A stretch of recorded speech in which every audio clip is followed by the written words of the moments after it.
Hoy, en el canal del proyecto GEMO, hablaremos con su investigadora principal, Rocío Moreno Cabanillas. Rocío es doctora en Historia y Estudios Humanísticos por la Universidad Pablo Olavide, con premio extraordinario de doctorado, y actualmente es investigadora postdoctoral en la Universidad de Sevilla.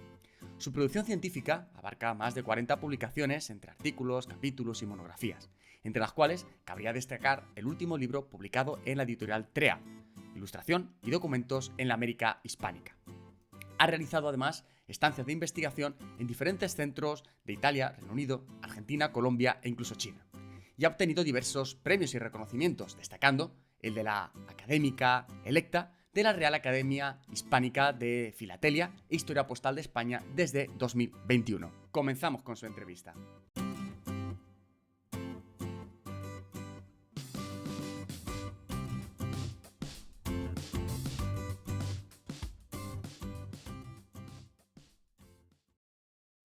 Bienvenidas y bienvenidos nuevamente al canal del proyecto GEMO. Hoy tenemos la suerte de hablar con la doctora Rocío Moreno Cabanillas. Buenas tardes, Rocío. Muy buenas tardes, un gusto saludarte de nuevo, Manu. Me gustaría, para hablar sobre esta temática, que nos comenzases explicando cuál es tu tema de investigación dentro del proyecto GEMO y cómo llegaste a él.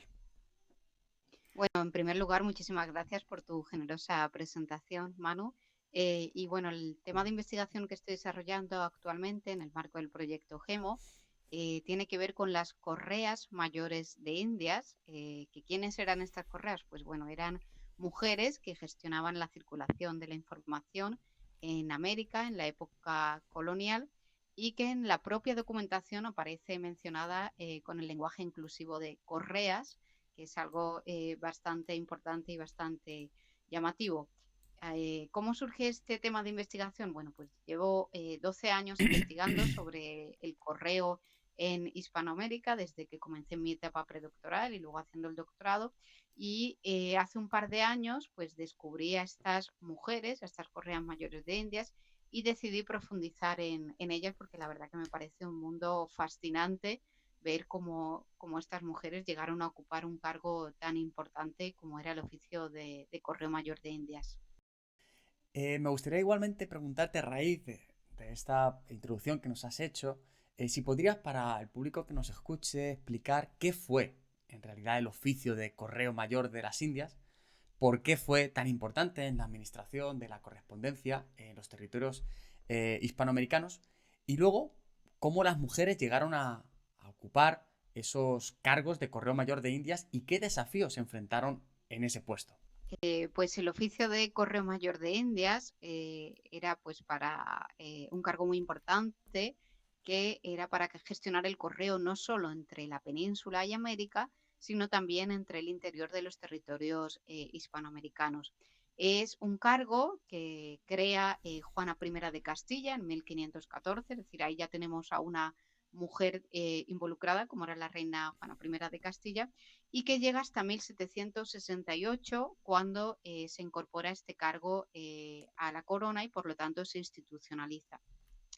¿Por qué fue importante? Bueno, pues porque pensemos en esta época en la que estamos muy acostumbradas a la inmediatez, no había internet, no había teléfonos, el medio de comunicación fundamental era la carta, sobre todo a larga distancia. Por lo tanto, lo más valioso era gestionar y intentar controlar la circulación de las cartas y de la correspondencia. ¿Cómo llegaron estas mujeres al cargo? Bueno, pues el oficio cuando se crea con la característica de ser perpetuo y hereditario. Esto quiere decir pues que todas las personas herederas de la familia pues iban a obtener este cargo. Catalina de Carvajal y Vargas, que fue una de las dos correas mayores que son en las que me estoy centrando, obtiene el cargo en 1731 al morir su hermano Diego Carvajal y Vargas sin descendencia, y ella lo va a gestionar casi durante 30 años, durante precisamente 29 años, porque en 1760 ella muere y quien va a heredar el cargo va a ser su hija Joaquina de Carvajal Vargas. Así que ahí vemos cómo en este caso pues la perpetuidad y sobre todo el cargo hereditario pues va a recaer en las mujeres. ¿Por qué crees que a día de hoy es importante recuperar la historia de las mujeres en cargos como el de Correo Mayor, que han sido tradicionalmente tan invisibilizados por la historia hegemónica, por la historia oficial.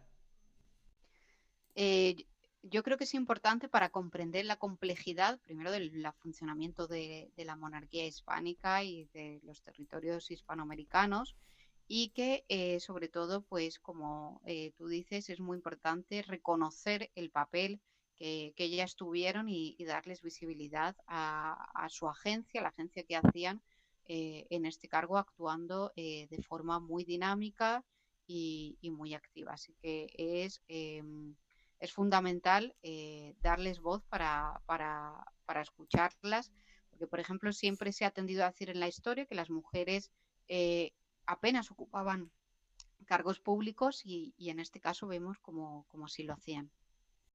¿Cómo crees, Rocío, que estas investigaciones que se realizan, en el caso concreto la tuya, en el marco del proyecto GEMO, contribuyen a una mejor comprensión de la historia hispanoamericana?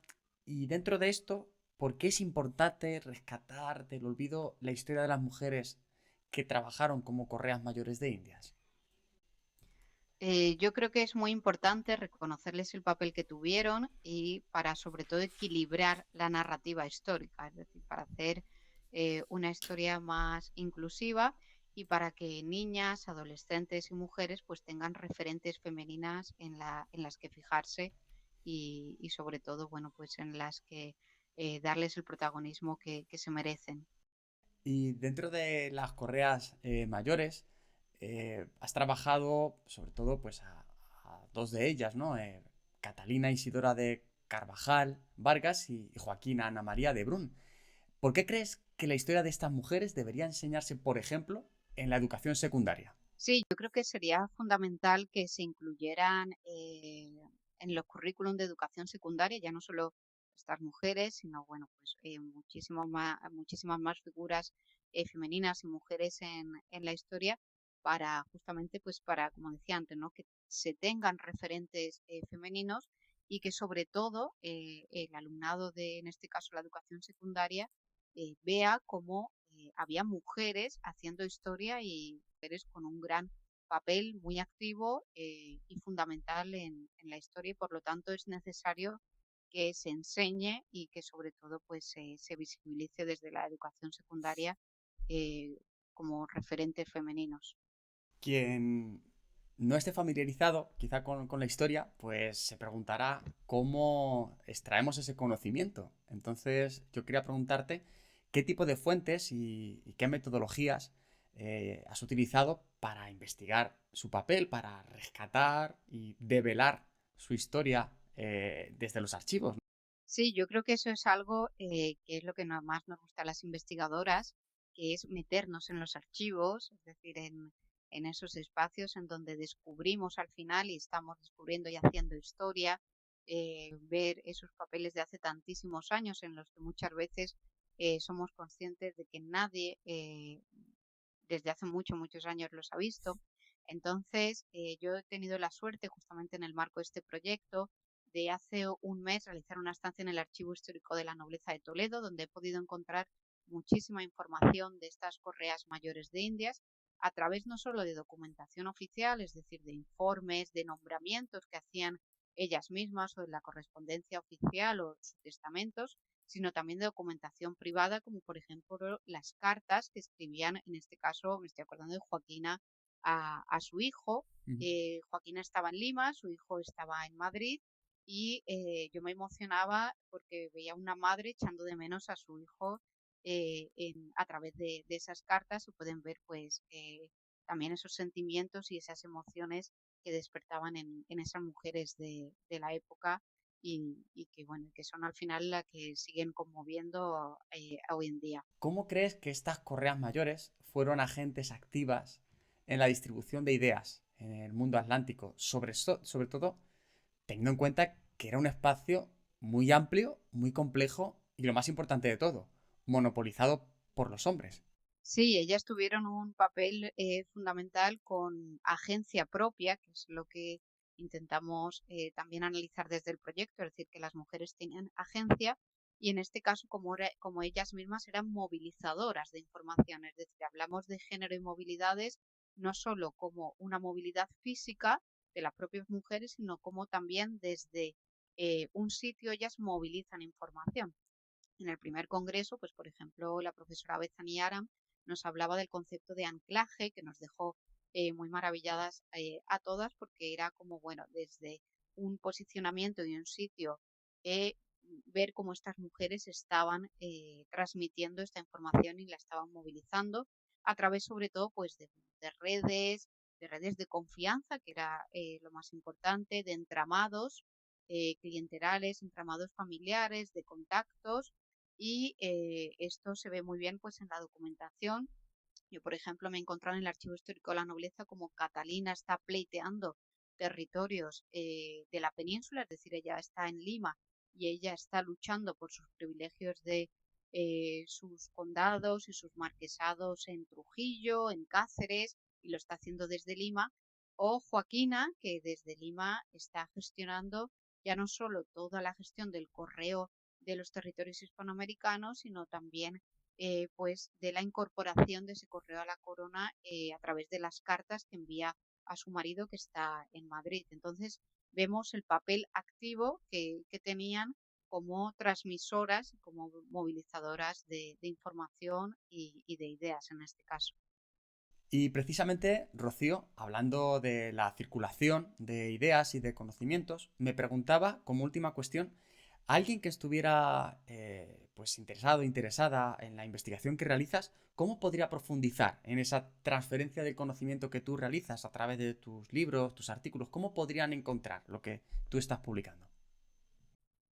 Bueno, pues se puede encontrar la mayor parte de mis publicaciones en academia.edu, donde se pueden ver tanto bueno, los libros, las portadas y los índices, los libros, por ejemplo, de Comunicación Imperio, en el que yo he tratado eh, cómo funcionaba el correo en Cartagena de Indias en este caso, y ahí se menciona a Catalina pleiteando por el derecho que tenía sobre su título de Correa Mayor de Indias en Nueva Granada.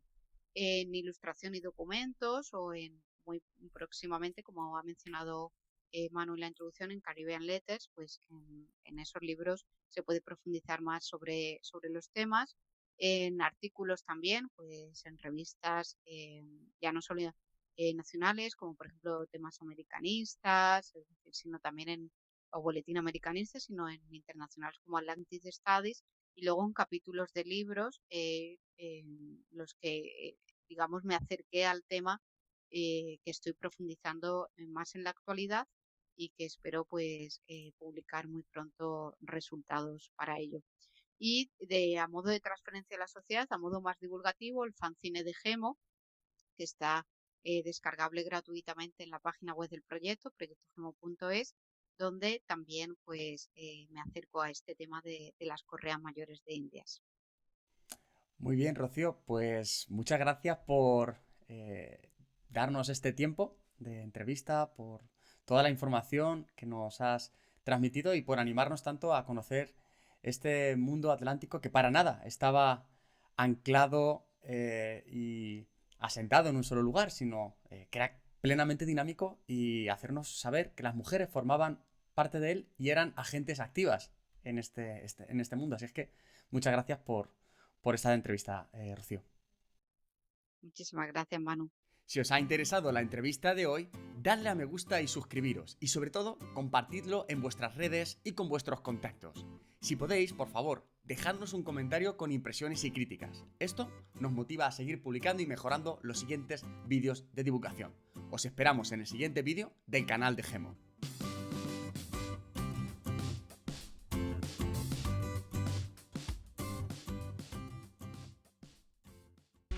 Este ha sido otro episodio de Gemo, un podcast sobre género y movilidad, producido por Proyecto Gemo, bajo la dirección y realización de Manuel Ramírez Chicherro y Pedro Carrillo.